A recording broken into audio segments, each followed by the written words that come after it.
Howdy, friends! My name is Jordan Alleman, and I'm broadcasting to you not so live from the Banjo Dungeons. I'm here to teach you a couple techniques on the banjo about tone production first. There's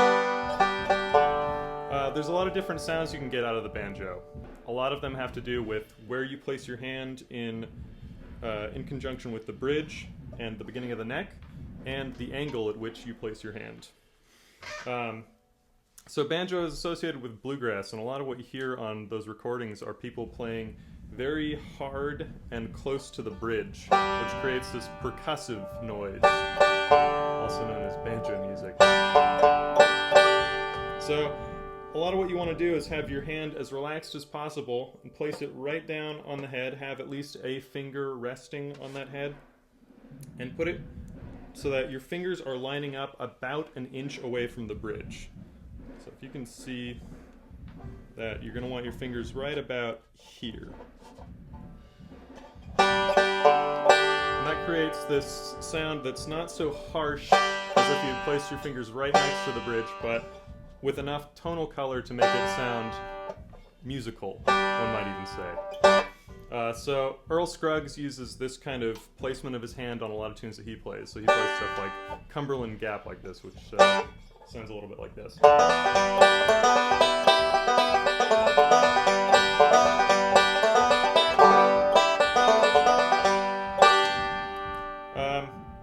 There's another guy named J.D. Crowe who tends to have this arch in his hand, which gets you even more of this hard driving bluegrass sound. It's a great way to get a lot of volume and a lot of sound out of your banjo, and beware, it's also a great way to get tendinitis. So use this one as limited as you can, but every once in a while it pays off to use this kind of technique. And that can be done by simply doing the same thing, relaxing your hand completely, just placing it on the banjo head about an inch away from the bridge, and arching your arm so that your fingers are more perpendicular to the strings. So that can be done like this. Place your hand like you did before, and then just sort of turn it like this. Anyway, so this next one that I'm going to show you is how you can get sort of a softer, more delicate tone out of the banjo. And this involves just moving your hand away from the bridge. You'll discover a lot more of these mellow tones, more of like a smooth sound. So if you want to incorporate this into techniques like single string playing, this sounds really good because all of the notes sort of just melt into each other a little bit more. So you can do a lot more of these like guitar-esque lines.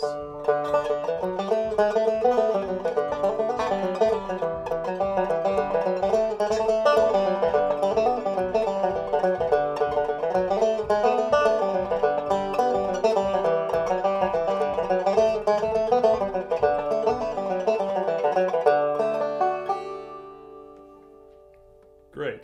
And one last technique for you is called the palm mute, and this is possibly the most fun of all of them. This is incorporated into a lot of playing of great players like Don Reno and Jens Kruger these days.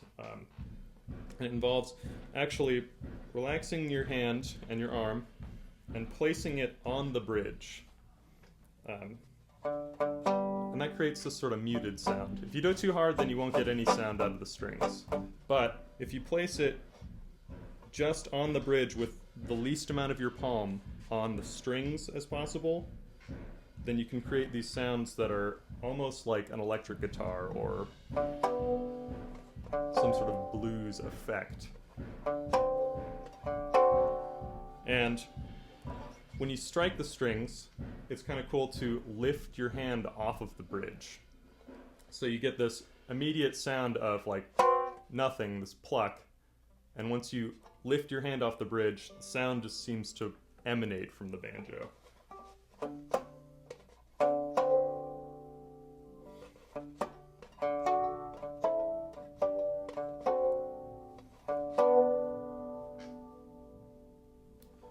Great. So this has been your lesson on tone producing techniques for the banjo.